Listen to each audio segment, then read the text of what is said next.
আসসালামু আলাইকুম এভরিওয়ান। আমি এখন আছি বনানীতে। আসলে এখানে আমি গুলশানে একটা কাজে এসেছিলাম। এখন বনানী হয়ে আমি বাসায় যাচ্ছি। আমার বাসা হচ্ছে হাজারীবাগে। তো এখন বনানীর চেয়ারম্যান বাড়ি এলাকায় আছি। দেখতেই পাচ্ছেন একটু জ্যাম আছে কারণ এখন সকাল 9:30টার মতো বাজে। এই সময়টা আসলে এইসব রাস্তায় একটু জ্যাম থাকে। কারণ এটা অফিস টাইম।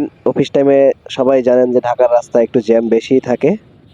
তো আগের তুলনায় কিন্তু এখন অতটা জ্যাম থাকে না, কারণ যখন এই যে ঢাকা এলিভেটেড এক্সপ্রেসওয়ে হয়েছে তারপর থেকে কিন্তু এই রোডটায় জ্যামটা একটু হলেও কমেছে।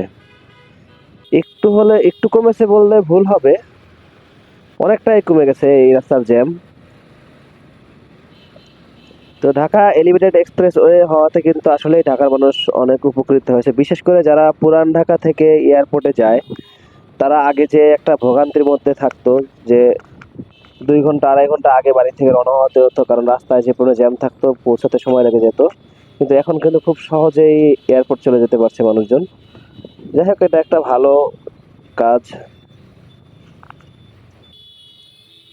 তো এখন আমরা মহাখালী ফ্লাইওভারে উঠবো। মহাখালী ফ্লাইওভার কিন্তু বাংলাদেশের একটা প্রাচীন ফ্লাইওভার। প্রাচীন বলতে কি, আসলে এটা মানে ফ্লাইওভারের যাত্রা শুরু হয়েছে মহাখালী ফ্লাইওভার দিয়ে। বাংলাদেশের প্রথম ফ্লাইওভার হচ্ছে মহাখালী ফ্লাইওভার।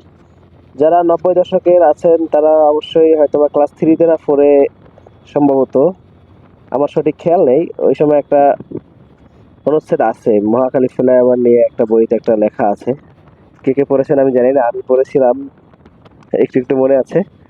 যাই হোক, মহাখালী ফ্লাইওভারের কারণে কিন্তু আপনার এখানে Mohakhali bus stand, Mohakhali rail coaching, এখানে যে জ্যামটা হওয়ার সম্ভাবনা থাকতো সেটা কিন্তু নাই।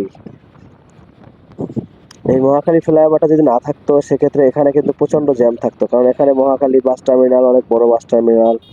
তাছাড়া এখানে একটা রেল ক্রসিং আছে। সেক্ষেত্রে কিন্তু এই রোডটা অনেক জ্যাম থাকতো। তো মহাখালী ফ্লাইওভার হওয়ার কারণে কিন্তু সহজেই মানুষ এখান থেকে চলে যেতে পারে। তো মহাখালী ফ্লাইওভার শেষ হয়ে এখানে হচ্ছে জাহাঙ্গীর গেট। জাহাঙ্গীর গেট আসলে ঢাকা ক্যান্টনমেন্টের একটি গেট। যারা ঢাকায় ক্যান্টনমেন্টে এসেছেন তারা তো অবশ্যই জানেন ক্যান্টনমেন্ট কিন্তু অনেক সুন্দর একটি জায়গা, এবং অনেক নিয়ম কানুন মেনে চলতে হয় ক্যান্টনমেন্টের ভিতরে। কারণ এখানে পুরোটাই সেনাবাহিনী নিয়ন্ত্রণ করে। বিশেষ করে যারা বাইক চালান, কার চালান, মানে ড্রাইভার যারা আছেন, যারা যানবাহন চালান এখানে, তাদের কিন্তু খুব কঠোর নিয়ম নীতি মেনে তারপরে গাড়ি চালাতে হয়, কারণ এখানে একটু ভুল করলে কিন্তু আর ক্ষমা নাই। অবশ্য এখানে নিয়ম মেনে গাড়ি চালিয়ে কিন্তু সবারই লাভ, কারণ ক্যান্টনমেন্টের ভিতরে গাড়ি চালাতে কিন্তু আসলেই ভালো লাগে, কারণ এখানে সবকিছু নিয়ম কানুন অনুযায়ী হয়। সেক্ষেত্রে রাস্তায় সেরকম একটা জ্যাম বাঁধে না। ক্যান্টনমেন্ট খুবই সুন্দর একটি জায়গা। তো জাহাঙ্গীর গেট পার হয়ে বাম দিকে কিন্তু প্রধানমন্ত্রীর কার্যালয়। এখানে কিন্তু অনেক নিরাপত্তা বাহিক কর্মীরা কাজ করে, কারণ এটা কিন্তু অত্যন্ত নিরাপত্তার একটি বিষয়। প্রধানমন্ত্রীকে তারা নিরাপত্তা দিয়ে থাকেন। SSF, special security force. তো বাম দিকে দেখতে পাচ্ছেন এটা হচ্ছে প্রধানমন্ত্রীর কার্যালয়। তো প্রধানমন্ত্রীর কার্যালয়ের সামনে দিয়ে আমরা চলে যাব হচ্ছে আপনার বিজয় সরণি। বিজয় সরণিতে একটু জ্যাম থাকে সব সময়, কারণ এখানে একটা খুব 4টা রাস্তার মিল মিল হয়েছে এখানে। সেক্ষেত্রে এখানে এখন অফিস টাইম, একটু জ্যাম থাকবে, স্বাভাবিক। সামনে একটু সিগন্যাল আছে, জ্যাম না, একটু সিগন্যাল। তো পাশ দিয়ে চলে যাওয়ার চেষ্টা করি, দেখি কতদূর যেতে পারি। এই বাসটা চাপিয়ে দিয়েছে একেবারে সাইডে, একটু জায়গা রাখলে সুন্দরভাবে যেতে পারতাম। যাই হোক, দেখি অল্প একটু ফুটপাত থেকে উঠে যেতে পারি কিনা।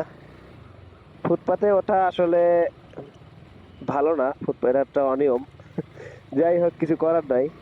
বাসটা বেশি চাপিয়ে দিছে, বাসটাকে আমি পাঠাতে বলে কতটুকু রাস্তা দেখেন চলে আসলাম। আসলে রাস্তার বাম পাশে একটুখানি জায়গা রাখলে কিন্তু মোটরসাইকেল গুলো সুন্দরভাবে চলে যেতে পারে। তো অনেকেই রাখে, কিছু কিছু ঘাটতারা ড্রাইভার আছে, এই যেমন সিএনজি আলা একটু ঘাটতারা, উনি ঢুকাই দিছে।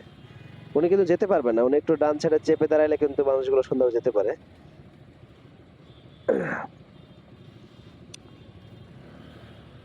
তো বাইক থাকার সুবিধা হচ্ছে রাস্তার পাশ থেকে কাটিয়ে কুটিয়ে জ্যাম উপেক্ষা করে কিন্তু সহজে চলে যাওয়া যায়। তো এটা এই এই কারণে কিন্তু অনেকে বাইক ব্যবহার করেন। তো বাইক ব্যবহারের এটা একটা প্লাস পয়েন্ট। আমরা আছি এখন ট্রাস্ট ফিলিং স্টেশনের সামনে। ট্রাস্ট ফিলিং স্টেশন এটা কিন্তু খুব ভালো তেলের পরিমাপ এখানে দেয়, কারণ এটা সেনাবাহিনী নিয়ন্ত্রণ করে। সেক্ষেত্রে এখানে খুবই ভালোভাবে তেলটা দেয় ওনরা। কারণ এখান থেকে আমি অনেকবার তেল নিয়েছি বাইকে, সেক্ষেত্রে মাইলেজও ভালো পেয়েছি। যাই হোক, ভিডিও এখানে শেষ করছি। আল্লাহ হাফেজ, সবাই ভালো থাকবেন।